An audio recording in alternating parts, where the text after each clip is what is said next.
Hello সকলকে, সবাই কেমন আছেন? আশা করছি আজকের ব্লগটা সবার ভালো লাগবে। ঋতিকা হাত লোকাচ্ছে, তার কারণ হচ্ছে রিসেন্টলি ওর অ্যালার্জি হয়েছিল, হাত পা ফুলে গেছিল। অ্যালার্জি গুলো কমে গেছে, হাত পা ফোলাও কমে গেছে, বাট এখন চামড়া হচ্ছে। আমরা এসেছিলাম রবীন্দ্র ভবনে, রবীন্দ্র ভারতী ইউনিভার্সিটির অফিসে। ঋতিকা এমএ তে ভর্তি হবে সেই খোঁজ নেওয়ার জন্য, বাট অফিস আজকে বন্ধ ছিল। আমরা যে কাজটার জন্য এসেছিলাম সেটা তো হলো না।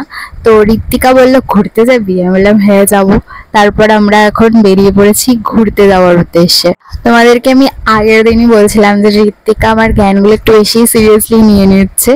আগের দিনকে ক্লাসে আমি ওকে জিজ্ঞেস করছিলাম যে তোর জীবনের লক্ষ্য কি, তো হঠাৎ করে আমাকে বলছে যে এই এমএতে ভর্তি হব, খোঁজ নিতে যাব, তুই কি আমার সাথে যাবি? আমি বললাম হ্যাঁ যাবো। এখন আমরা শিয়ালদা যাব। এখানকার মেট্রো চড়তে আমার বেশ ভালো লাগে, কারণ জানলার কাছ দিয়ে বাইরের দৃশ্য দেখা যায়। শিয়ালদা মেট্রো স্টেশনের লিফটের স্পেসটা অনেকটাই বড়। শিয়ালদাতে শিয়ালদা ফুড এক্সপ্রেস তৈরি হচ্ছে। আমরা প্যারামাউন্ট ক্রস করে মহাবোধি সোসাইটি অফ ইন্ডিয়ার সামনে চলে এসেছি। এটা একটা বুদ্ধিস্ট টেম্পল। এটা সকাল 6টা থেকে রাত 8টা অবধি খোলা থাকে। এখানে প্রত্যেক মান্থের সেকেন্ড উইকে দুপুর 3টে থেকে মেডিটেশনের ক্লাসও করানো হয়। তোমাদেরকে মন্দিরে ঢোকার আগে জুতো আর মাথার টুপি খুলে মন্দিরে প্রবেশ করতে হবে। শ্রীলঙ্কার বৌদ্ধ নেতা অনাগরিকা ধর্মপাল এবং ব্রিটিশ সাংবাদিক ও কবি স্যার এডউইন আর্নট এটি প্রতিষ্ঠিত করেছিলেন। এর প্রথম কার্যালয় ছিল বোধগয়ায়। এখানকার ঠিকানা হলো 4A Bankim Chatterjee street, college square, Kolkata 7,73,000। এখানকার গুগল ম্যাপের লোকেশনটাও আমি ডেসক্রিপশনে দিয়ে দেবো, তোমরা ওখান থেকে চেক করে নিও। তোমরা কলেজ স্ট্রিটের দিকে গেলে অবশ্যই এই মন্দিরটাতে ভিজিট করো, আশা করছি তোমাদের ভালো লাগবে। এই জায়গাটাতে কিন্তু কলেজ স্কোয়ারে দুর্গাপুজো হয়। মহাবোধি সোসাইটি এখন দেশের অন্যতম প্রধান বৌদ্ধ সংগঠন। এখানে আমার সব থেকে যেটা কিউট লেগেছে, এখানে বিভিন্ন ধরনের কোল্ড ড্রিঙ্কস যেমন মাজা, স্লাইস, তারপর চকলেটস দেওয়া হয় ঠাকুরকে। আমার ফোনের গুগল ম্যাপের ডিরেকশনের গন্ডগোলের জন্য আমরা বৈঠকখানাতে অনেকটাই লেটে পৌঁছালাম।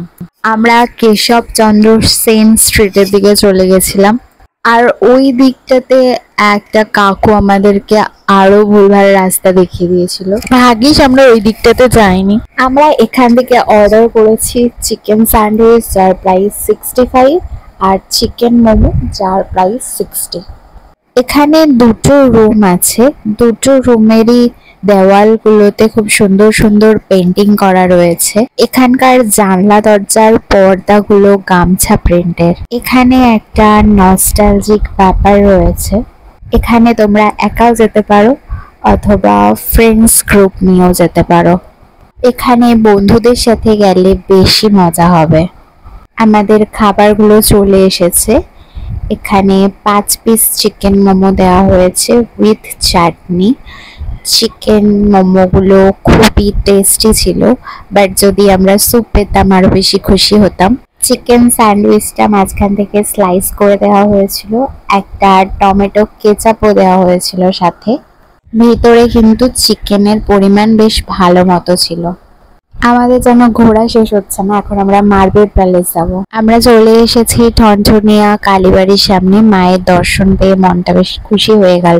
মার্বেল প্যালেসের আগেই সিদ্ধিবিনায়ক টেম্পল পড়ে।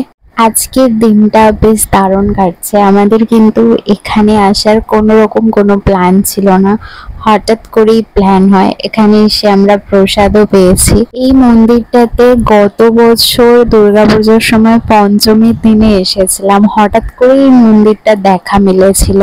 এই মন্দিরের গুগল ম্যাপের লোকেশনটাও আমি ডেসক্রিপশনে দিয়ে দেবো, তোমরা অবশ্যই এই মন্দিরটাতে একবার ভিজিট করো।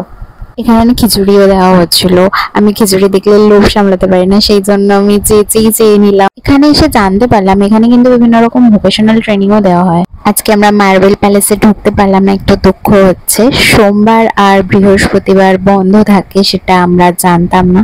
বাকি দিনগুলোতে সকাল 10টা থেকে বিকেল 4টে অবধি খোলা থাকে। আমরা নিশ্চয়ই পরে কোনো একদিন আসবো। মেট্রো স্টেশনের দিকে যাওয়ার পথে রমাপতি, কমলাপতি দুধওয়ালার এই দোকানটা চোখে পড়লো। এখান থেকে আমি এর আগেও লস্যি খেয়েছি, বাট ঋতিকা এখান থেকে এর আগে লস্যি খায়নি। আমরা এখান থেকে স্মল সাইজটা অর্ডার দিয়েছিলাম, যার প্রাইস 35 টাকা করে। এখন দেখো বরফ দেওয়া হচ্ছে। এখানে একটা মেশিন আছে, সেই মেশিনটা দিয়ে কিন্তু দইটাকে ফাটিয়ে নেওয়া হচ্ছে। লস্যির পাশাপাশি এখানে কিন্তু hot milk, curd, kalakand, peda, milk cake, রাবড়িও পাওয়া যায়। লস্যিটাকে এখন মাটির ভাঁড়ে করে সার্ভ করা হচ্ছে। এখন কিন্তু দইয়ের উপরে যে সরটা পড়ে সেটা এখন লস্যির উপরে দিয়ে দেওয়া হচ্ছে। ভীষণই লোভনীয় দেখতে লাগছে। লস্যিটা দারুণ ছিল। এই যে দেখুন, রুমাল দিয়ে হাতটাকে ঢেকে রেখেছে যাতে ওর হাতটা কেউ দেখতে না পায় মেট্রোতে। আমাদেরকে দেখে কেউ সিপিএম বা বিজেপির সাপোর্টার ভাববেন না।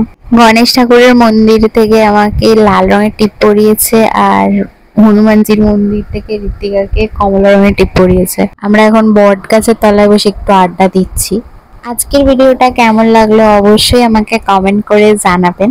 এরকম আরো মজাদার ভিডিও দেখার জন্য অবশ্যই চ্যানেলটিকে সাবস্ক্রাইব করে দেবেন। আজকের মতো বিদায় নিচ্ছি, অবশ্যই দেখা হবে খুব তাড়াতাড়ি।